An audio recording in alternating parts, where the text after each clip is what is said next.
searched the world,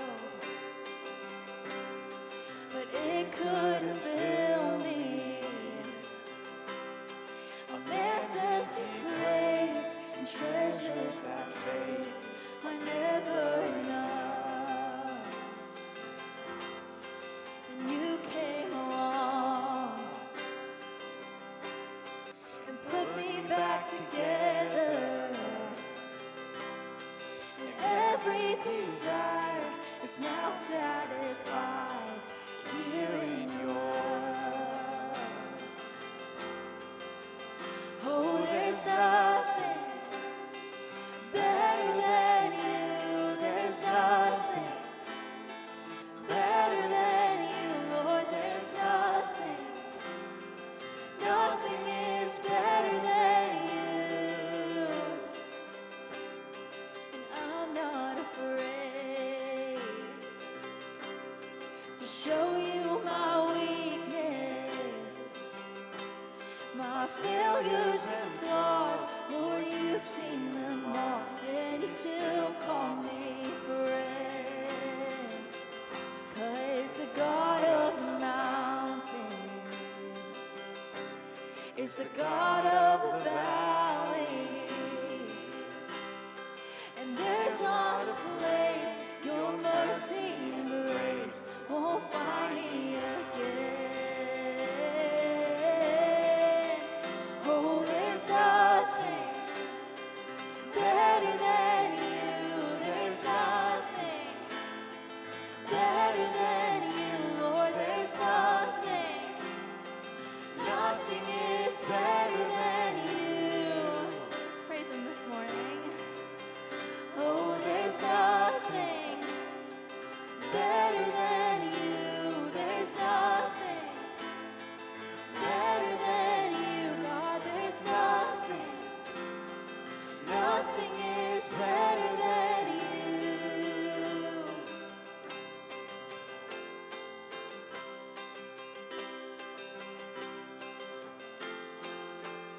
You turn mourning to dancing. You give beauty for ashes. You turn shame into glory. You're the only one who can. You turn graves into gardens. You turn bones into armies. You turn seas into highways. You're the only one who can. You're the only one who can. Oh, there's nothing better than you. There's nothing better than you, Lord. There's nothing. Nothing is better than you. Oh, there's nothing better than you. There's nothing better than you, Lord. There's nothing. Nothing is better than you. Will y'all join us in continuing to worship our God this morning?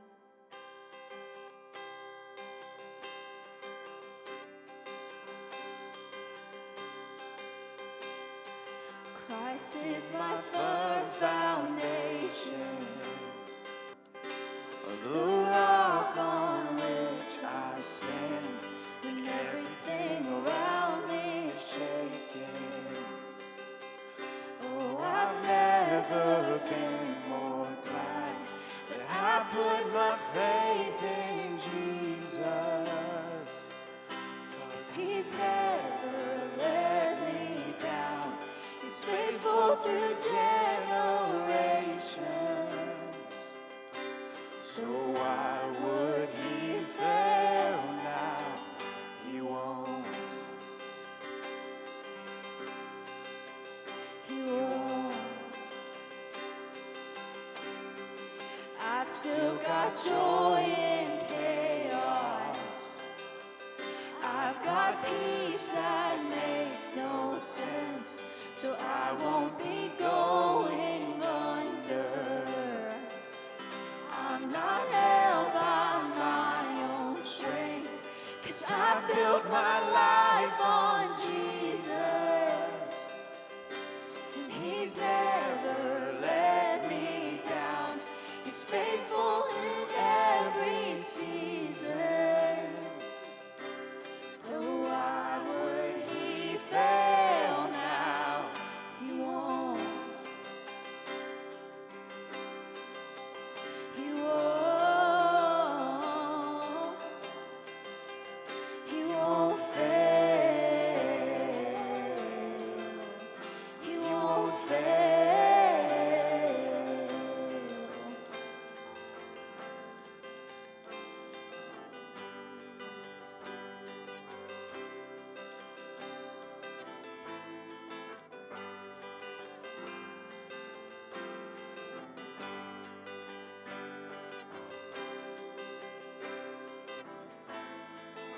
Sing this out together. Rain came, wind blew, my house was built on you. And I'm safe with you. I'm gonna make it through. Rain came, wind blew, my house was built on you. I'm safe with you. I'm gonna make it through. Rain came, wind blew, my house was built on you. And I'm safe with you. I'm gonna make it through. Yeah, I'm gonna make it through. 'Cause I'm standing strong on you. Yeah, I'm gonna make it through. 'Cause my house was built on you. Christ is my firm foundation, the rock on which I stand when everything around me is shaking. Oh, I've never been more glad that I put my faith in Jesus. 'Cause He's never let me down. He's faithful through generations. So why would He fail now? He won't. He won't. He won't fail. He won't fail. Can we sing that bridge one more time? It is such a powerful bridge. And we need to sing it like we believe it. Rain came, wind blew, my house was built on you. I'm safe with you. I'm gonna make it through. Rain came, wind blew, my house was built on you.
is where I lay it down. Every burden, every crown. This is my surrender. This is my surrender. Here is where I lay it down. Every lie and every doubt. This is my surrender.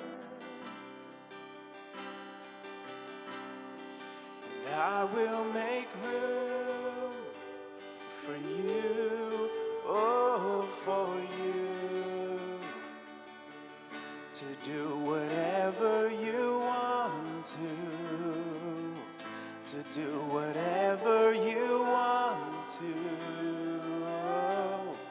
And I will make room for you, oh, for you, to do whatever you want to do whatever you want to. Oh, here is where I lay it down. Every burden, every crown.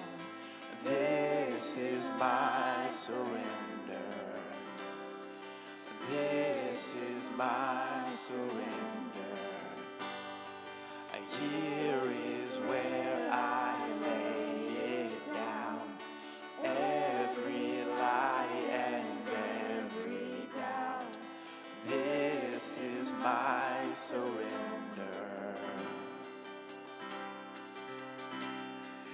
And I will make room for you, oh, for you,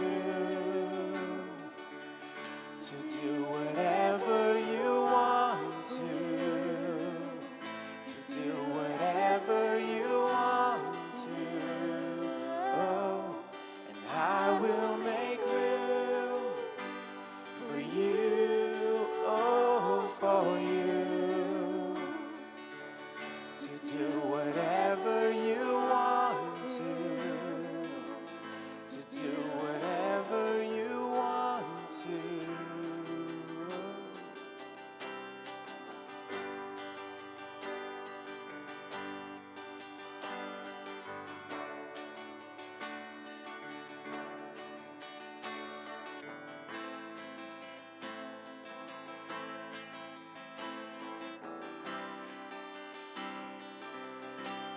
Sing this together. Follow my tradition, break down the walls. Follow my religion, your way is better. Your way is better. Shake up the ground of all my tradition. Break down the walls of all my religion. Your way is better. Your way is better. Shake up the ground of all my tradition. Break down the walls of all my religion. Your way is better. Your way is better. Shake up the ground of all my tradition. Break down the walls of all my religion. Your way is better. Your way is better. I will make room for you, oh, for you, to do whatever you want to do whatever you want to. I will make room for you, oh, for you, to do to do whatever you want to.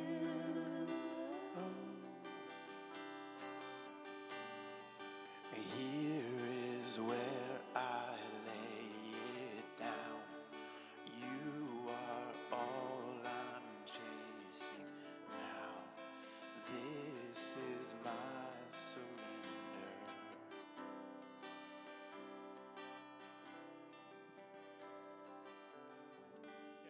How many of you have heard of Faith Promise before? One or two of you. That's a program in the Church of the Nazarene for missions, raising funds for missions. And the reason they had me up there was Mary and I were Nazarene missionaries for 24 years in French-speaking countries. And then we came back to the States to work in Grove City, of all places, as Multicultural Ministries Director for a year and a half.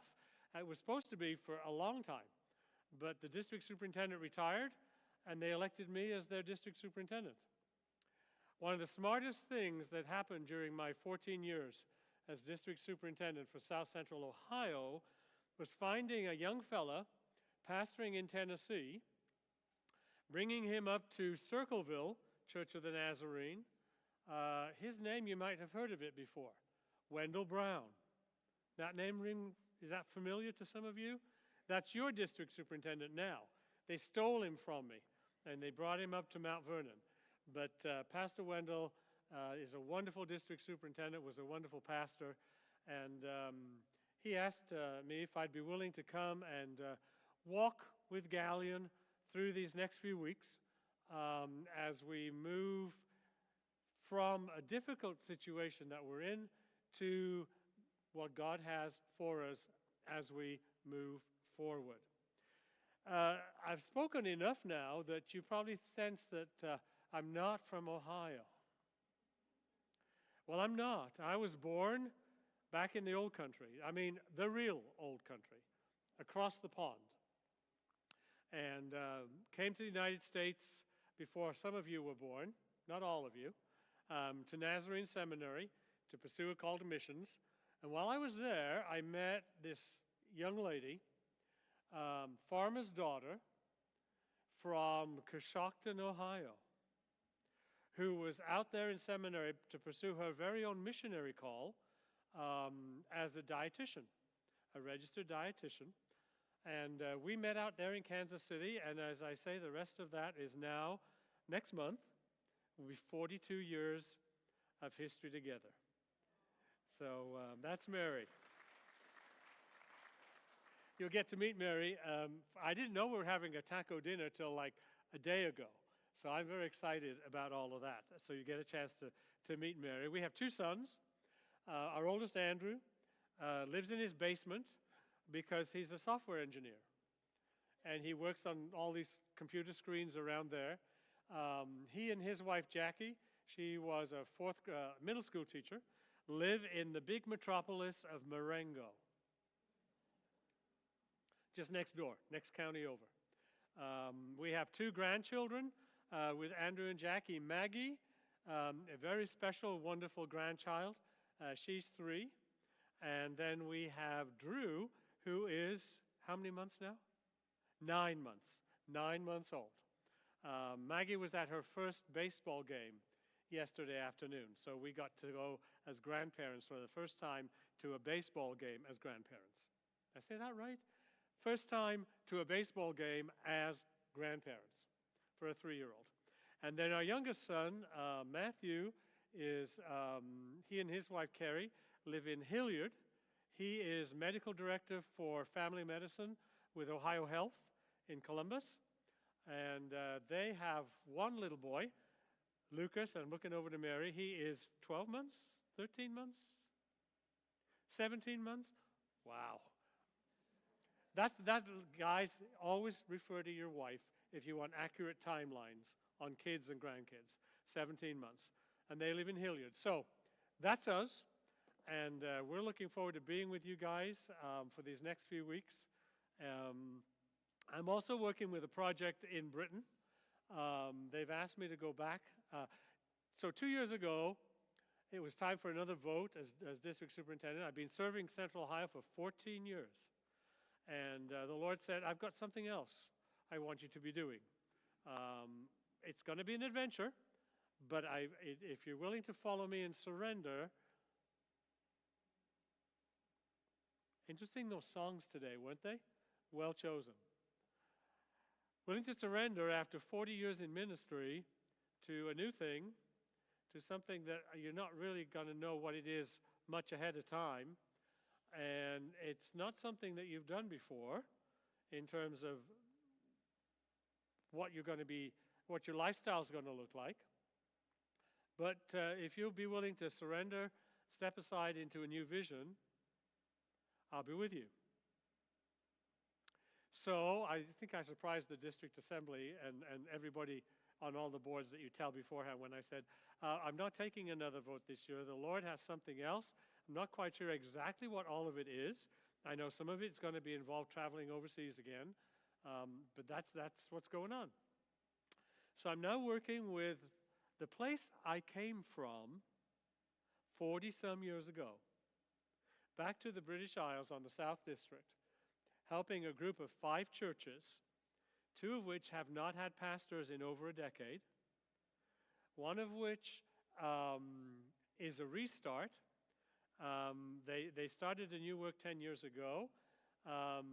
They had a flood in their facility 2 years ago, and it reopened on Easter Sunday after 15 months of the building being totally closed. They have a young lay couple, younger than me, leading that ministry. And then another church that is a brand new church plant in a community center where the couple are both bivocational pastors, he and she, both working full-time jobs. So the goal is to help them, bring them together, united, working together across the 4 churches, sharing leadership skills and ensuring that one another gets and continues to be encouraged in ministry. So while we started all those years ago, now we're back to being involved again in a very different way. Why do I tell you all that kind of stuff? I tell you all of that kind of stuff to lead us into today's message. I don't know if you bring your Bibles to church, if your Bible's on your phone, if you wait to see the passages on the screen, whichever method it is. We're going to spend some time today, back in the Old Testament, looking at a person with the theme of investing in the vision. Investing in the vision. One of my favorite people in the Old Testament is a name you might, I don't know if we have anybody in the church, it's kind of come back into favor anymore. Anybody at Galion now that has that name, Caleb. Is there anybody in the church that's called Caleb? Do we have a Caleb? We do not. We do not. Well, Caleb was quite an interesting fella. You're going to have several scriptures on the screen, and there'll be lots of references in throughout those scriptures. So if you have 2 digits on one hand, you might want to have one of them in the Old Testament between Numbers chapter 13 and Numbers chapter 14, and then the other one will be a little further forward in the Old Testament, the book of Joshua, chapter 14, which is the real centerpiece of the passage that we're going to look at. Many of you are familiar with the story of the children of Israel. You remember how they were slaves in Egypt, and led by Moses, they fled from slavery. They fled from their Egyptian oppressors, and they crossed over the Red Sea, and they were led by God through the pillar of cloud during the daylight hours that turned into a pillar of fire during the nighttime hours. And they were leaving Egypt into freedom because God had said, I'm going to lead you to a land that I have promised you. And that's the place where you will flourish as my people. And you will be a witness to me through all generations across all the nations. By the time the children of Israel had left Egypt and were moving towards the promised land, Joshua gathered the leaders from the tribes, the 12 tribes, and he had a meeting with them in Numbers chapter 13. He said we're almost at the place where we're about to enter into this promised land. But I've heard a lot of stories about this place, and I really want you guys to go and find out what it's really like. And come back and report to us so that we can make plans, strategic plans, as to how we will move forward so that we can fulfill God's plan for us. Now, on the surface, that sounds real good, real spiritual. But we'll see that there's a bit of a flaw in all of that. And many of you will know the story in Numbers chapter 13. You will know how the 12 people went out. Let's just read a little bit of it. Let's begin. Let's begin with verse 16 of chapter 13. I use the New King James Version. There's a list of all the names of all the men whom Moses sent out to spy out the land. Moses called Hoshea, the son of Nun, Joshua. And Moses sent them to spy out the land of Canaan, and he said to them, "Go up this way into the south and go up into the mountains. See what the land is like, whether the people who dwell in it are strong or weak, few or many, whether the land they dwell in is good or bad, whether the cities they inhabit are like camps or strongholds, whether the land is rich or poor, and whether there are forests there or not. Be of good courage, and bring some of the fruit of the land back with you." Now the time was the time of the first ripe grapes. So in that climate, in that time, it's just about June, July time, summertime.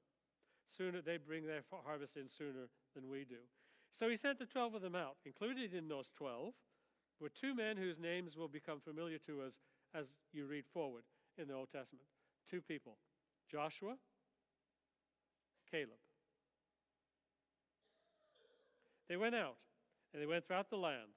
And the next few verses tell you all the different places that they went to.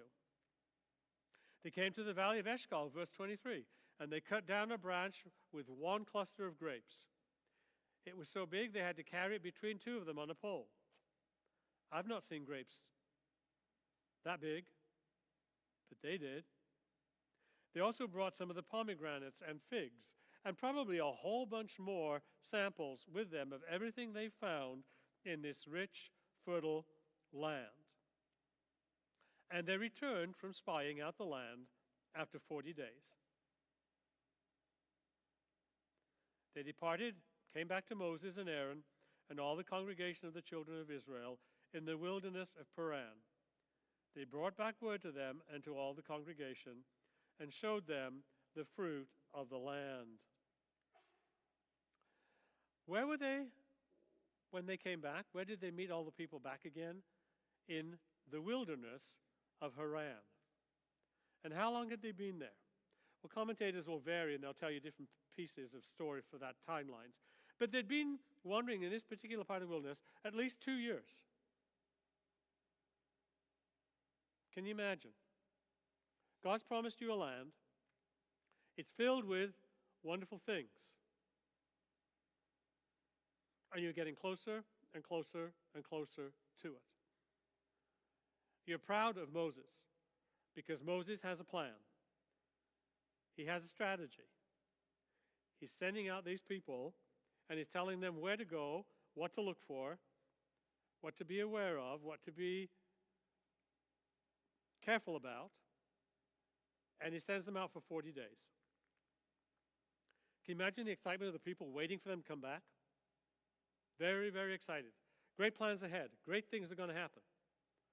They come back, and it all starts out, when they come back, very, very well. You read on down through that chapter, and you read about all the things that happened and all the things that they found. At the end of that story, of everything that they found, there's a little bit of an issue. What's the issue? Well, the issue is that there were problems in the land. despite its fruitfulness, despite that this was supposedly the promised land, 10 of the 12 came back and said, it looks great, tastes great. However, there's huge fortified cities in this place. There's giants in this place. The Amalekites historically were known as a people that were, on average, were much taller in height than the average inhabitant of that part of the land. I remember when I first came to America, I was 5'9.5". In Britain, I was a pretty tall guy. And I came over here.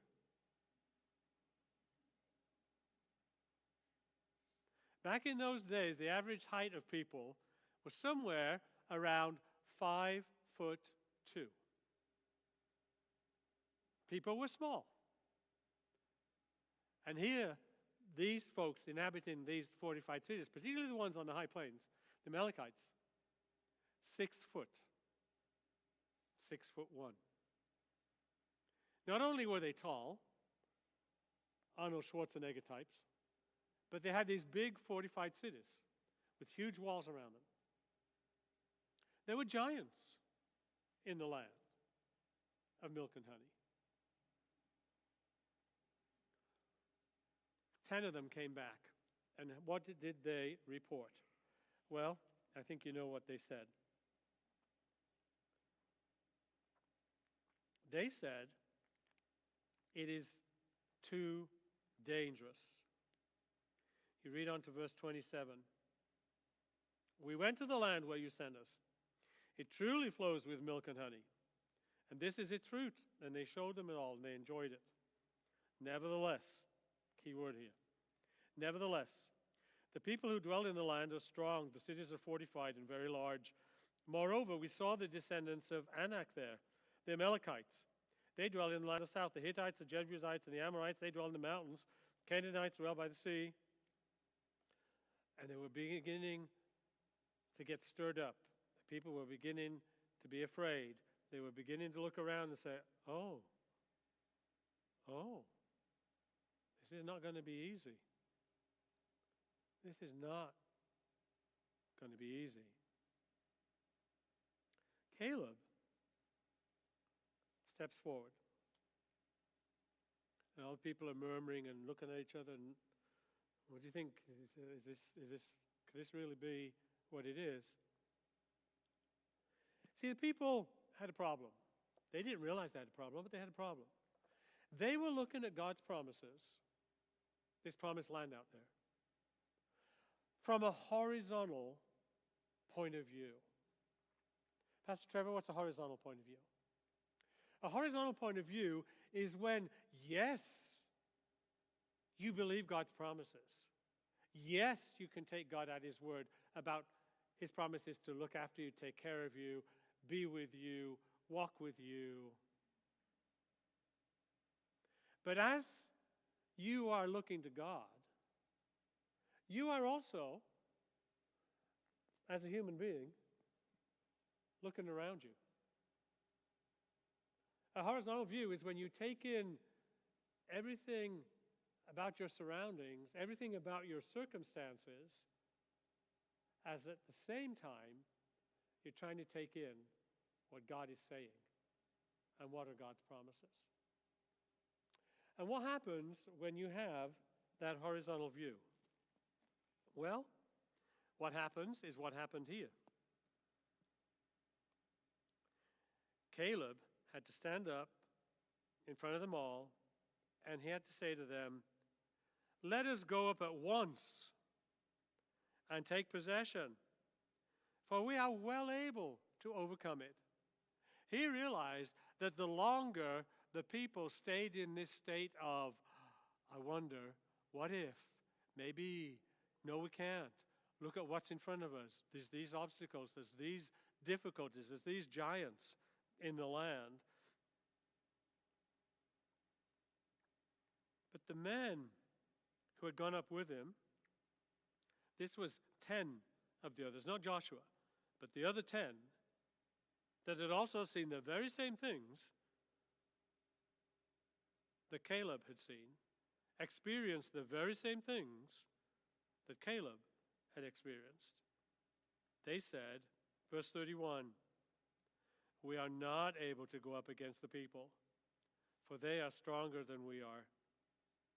And they gave the children of Israel a bad report of the land which they had spied out, saying, "The land through which we have gone as spies is a land that devours its inhabitants." Isn't it amazing that when your eyes are focused on obstacles, if you stay too long focused on obstacles, they have a life of their own. They begin to grow. They get bigger, and they get bigger, and they get bigger. And the longer we spend our time in that place of hesitation, the easier it is for the obstacles in our lives, the challenges in our lives, to go from being challenges to becoming giants.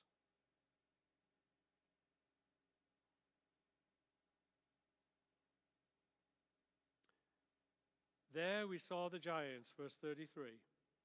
The descendants of Anak, they came from the giants. And we were like grasshoppers in our own sight, and so we were in their sight. You might skip over that and say, well, yeah, that's a good illustration, isn't it? Grasshoppers, giants. But did you listen to what that verse said? It said, in our own sight, we were grasshoppers.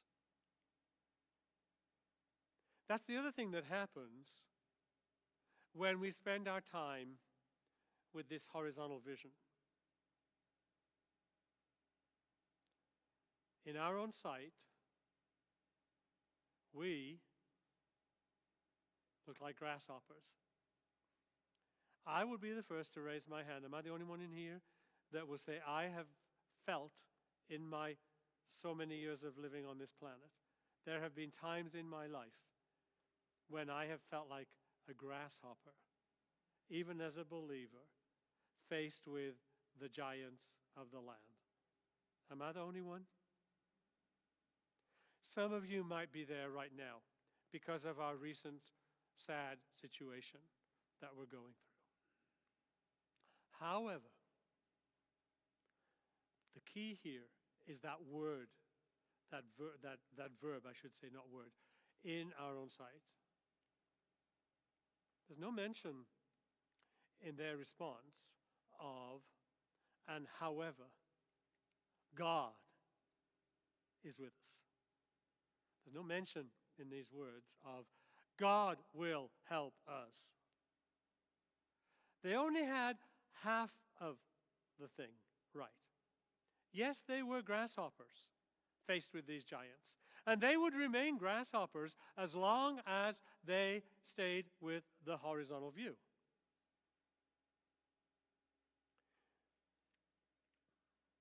And folks, we have that choice today at Galion. We can stay with that horizontal view, or when we skip over to Joshua, we can have another point of view. There's what I call, a vertical view, a horizontal view, and a vertical view. What's the vertical view, Pastor Trevor? I knew you were going to ask me that question, so let me answer that one for you. This is the vertical view. First, I look to God. Second, I look to God. Third, what do? I look to God. And I look to God because I am a grasshopper in the face of giants. And I suspect, if we all tell the truth, so is every one of us. Vertical or horizontal? We have a choice. You have a choice to make. as we move forward in our journey? Do we want to move forward with this horizontal view? Or do we decide that we're going to move forward with a vertical view? The choice is ours, individually, as a leadership team at the church. Which do you think will benefit the people of Galion, Ohio, who don't know Jesus as their Savior yet? The horizontal view or the vertical view? The vertical view is God first, but it is seeing everything that is horizontal in our lives through God's eyes. And when we do that, the lens in our glasses puts everything in its right perspective.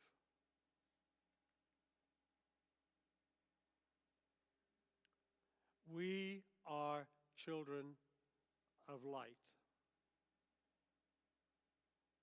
We follow Christ first. We don't follow our spouse. We don't follow our kids. We don't follow our grandparents. We follow Christ first. And if we make that choice today to follow Christ first, the vision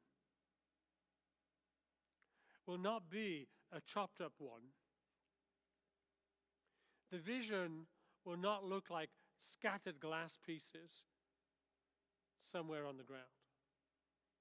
The vision will come together as a people, as a community, here. And as those pieces come together, and as the Holy Spirit blends all of those shattered pieces into a mosaic, a beautiful mosaic. The things that have joined us together will not hide the fractures or the cracks in the glass. But if you've ever put something like that up against the sunlight, you will see that when the sun shines through those cracks and when the sun shines through those joins together, it shines with all different kinds of reflections, like a prism, like looking at a diamond, multifaceted. Unity, harmony, true unity and harmony in God's design looks just like that. It is not uniformity. We will not, I hope, all begin to think alike. We will not all hold the same gifts and talents as one another. But it will be in the reflection of our different gifts and talents, in our different personalities and backgrounds, because of all the cracks in our lives that God has brought together and sealed. We will be able to show the light of Christ in this community. People are not attracted to a solid piece of clear glass. But you show someone a mosaic, glittering, glinting in the sun, and your eye is drawn to it. People in Galion are not looking for a perfect people that speak with one voice on everything exactly the same. But when people see the fractures in our own lives, the weaknesses in our own lives, the times when we have failed and stumbled, where God has done this, brought us together because of his love, that speaks reality and authenticity even to those who do not yet know Christ. It brings healing to us as a body. So we are not going to neglect our failings. We're not going to neglect our pain and our suffering. But we're going to let God bring that together. Because we're going to seek a vertical view of things. We're going to seek His face. And when we do that, something very miraculous happens. We change, not from the outside in, but from the inside out. I've spent most of this morning's message so far in Numbers chapter 13. But I heard we have a taco dinner coming, so that means we can stay as long as we want to, right, in here? I'm joking. I am joking. To find the conclusion of this story from Numbers 13 and the first 4 verses of 14, we then have to move over to the book of Joshua, which is really where the heart of what I want to say to you today is found. In Joshua chapter 14, verses 6 through 15. They didn't go in the land. The 10 carried the day. And as a result of that, they did not experience, any of them, in that audience back there in Numbers, not one, in fact, only two. Only 2 people out of all those thousands and thousands of Israelites who had fled Egypt and were alive that day in that wilderness of Haran, because of their choice, only 2 of them actually got to go to and enter the promised land when they got there. And it took another 38 to 40 years because they were led through the desert of their horizontal view until every single one of them who had said no in their hearts, no to moving forward, no to carrying on, no to trusting God in spite of the giants, no to seeing it as, yes, I'm a grasshopper, yes, there are giants, but He in me is greater than all. And His promises to take me to that promised land stand firm despite the giants, despite me being a grasshopper. Are you with me this morning? Nobody's with me this morning. Are you with me this morning? Yes. And so, they all died. They all died in that time in between.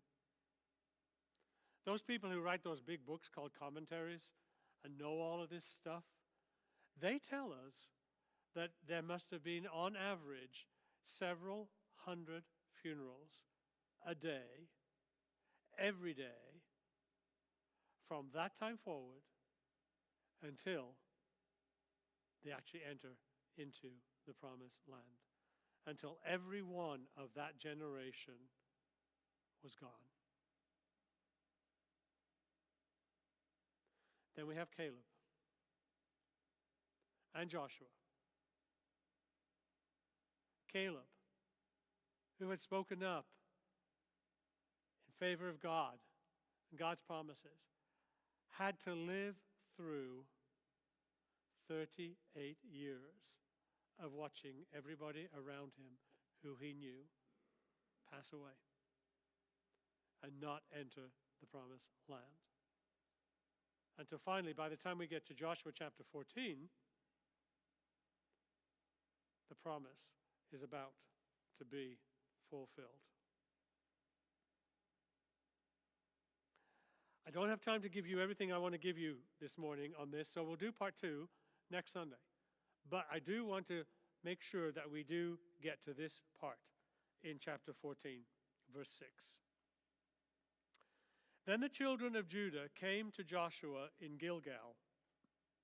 And Caleb, this is the same one, the son of Jephunneh the Kenizzite, said to him, so he's talking to Joshua, who's the leader.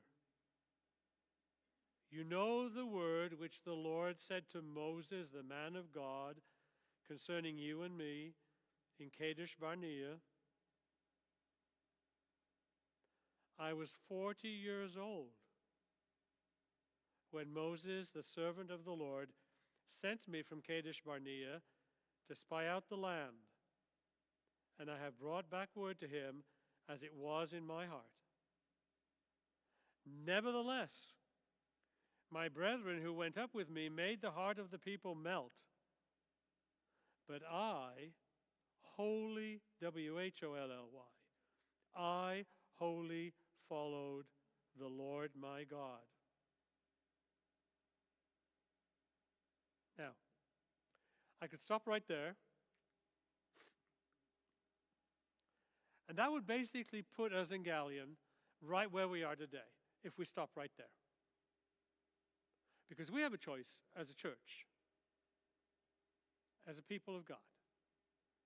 We can choose to stay right where we are, in this place. And humanly speaking, it's totally justified to feel pain, to feel discouragement, to feel, is all of this Christian journey really worth it? To feel the fear of, what will the people in the community say to us? How can we possibly have an effective witness now, at this time, going forward? We can stay there. And if Caleb had stayed at the end of that verse that I just finished reading, everybody would understand. I'd understand. 38 years he'd been watching all of these people pass away. 38 years of his life, he's now an old guy. And the promises that he said would come true still haven't come true. Every reason in the world to stay discouraged. But before we go to tacos, we need to read the next verse.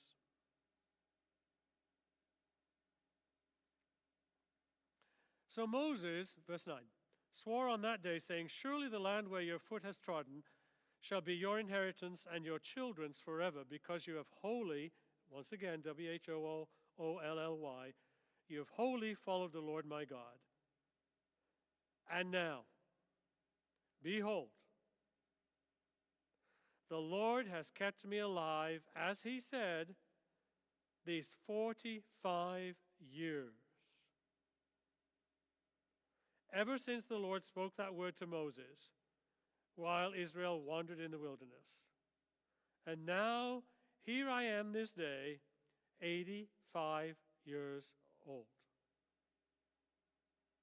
As yet, that could be translated, nevertheless, despite, as yet, I am as strong this day as on the day that Moses sent me. Just as my strength was then, so now is my strength for war, both for going out and for coming in. We'll explore some of that next week. And W-H-O-L-L-Y next week. Is he saying he's as strong as an 85-year-old physically as he was when he was 40? Maybe. But there's a much deeper meaning to those words, too.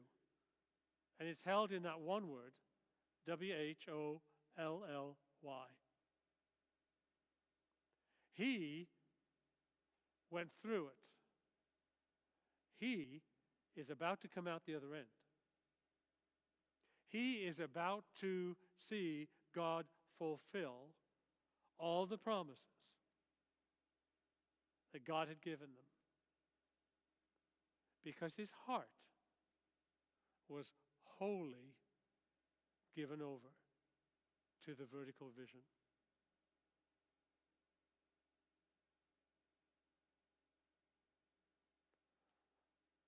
I'm not expecting you to be at that place quite yet. This is recent, this change. I'm not expecting that.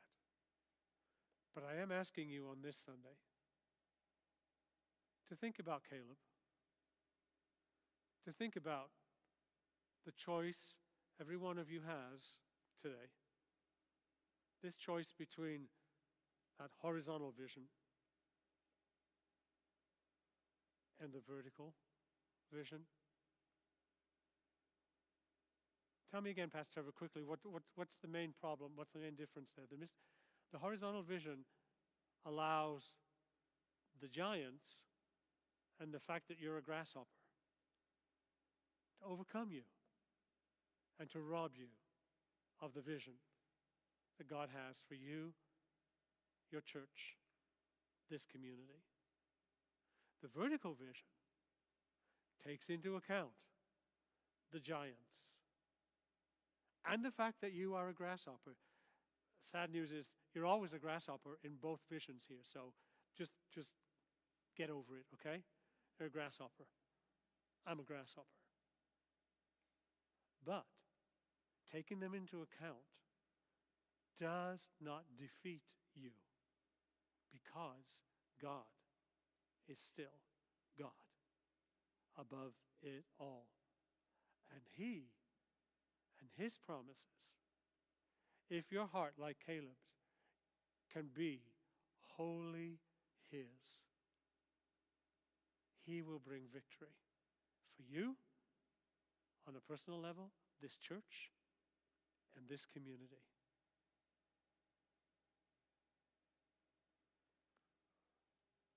I believe we have a final song. Now, this is my first Sunday to be in the regular Sunday morning service. I have been impressed by all the young people you have in this music tube, especially this lady here, back here on the guitar. Isn't that amazing? It is wonderful. The song we're going to sing together is one that you might find surprising, that we're singing a song like this after a message like this. It's not. It's a song of rallying. It's a rallying call. It's a reminder to us that as lighthouses, God shows us the way through storms. God provides a way that we have to choose, but if we choose it, we go around the reefs and the rocks, and we make it safely to harbor. Some of you already know the song, what it is. So I'm going to invite you to stand. It's a lively song, but I'm going to ask you to do this, and this is totally up to you. This is a big challenge on my first Sunday. You're just beginning to get to know me. But as we sing this song, if you are willing to give the vertical vision a chance today, I'm not going any further than that. If you're just willing to give it a chance today, to say, I'm willing, Pastor Trevor, to choose the vertical vision through all of this, to move forward together. As we sing this song, by the time we get to the last stanza on this one, what's the words in the last one? You want to read those out for us? Which one? The very last ones. I think that, yeah. Right here? Yeah. Okay. The last couple lines of this song are, I will trust the promise and you will carry me safe to shore. And it just repeats that over and over again. And she's going to do that, and we're going to stand to sing this last song because, as I heard Pastor Wendell say when he was 2 weeks ago, when you stand, he was talking about halfway there to your wallets for the offering. I'm going to say, when you stand and we begin to sing, we're not halfway, but we're on our feet to move forward to the front of the sanctuary as a silent testimony in our hearts that despite it all, through it all, not neglecting the pain, not neglecting any of what's happened, but through it all, we are going to allow God to be our lighthouse for us, our families, and this community going forward. That's where I'm going to be this morning. That's where my wife Mary's going to be this morning. And as we sing this song, when we get to that last place, we'd like you to join us at the front for a final prayer. My lighthouse, shining in the darkness, I will follow you. Oh, my lighthouse, I will trust the promise. You will carry me safe to shore, safe to shore, safe to shore, safe to shore. In my wrestling, in my doubts, in my failures, you won't walk out. Your great love will lead me through. You are the peace in my troubled sea. Whoa, you are the peace in my troubled sea. In the silence, you won't let go. In the questions, your truth will hold. Your great love will lead me through. You are the peace in my troubled sea. Whoa, you are the peace in my troubled sea. My lighthouse, shining in the darkness, I will follow you. Oh, my lighthouse, I will trust the promise. You will carry me safe to shore, safe to shore, safe to shore, safe to shore. I won't fear what tomorrow brings. With each morning I'll rise and sing.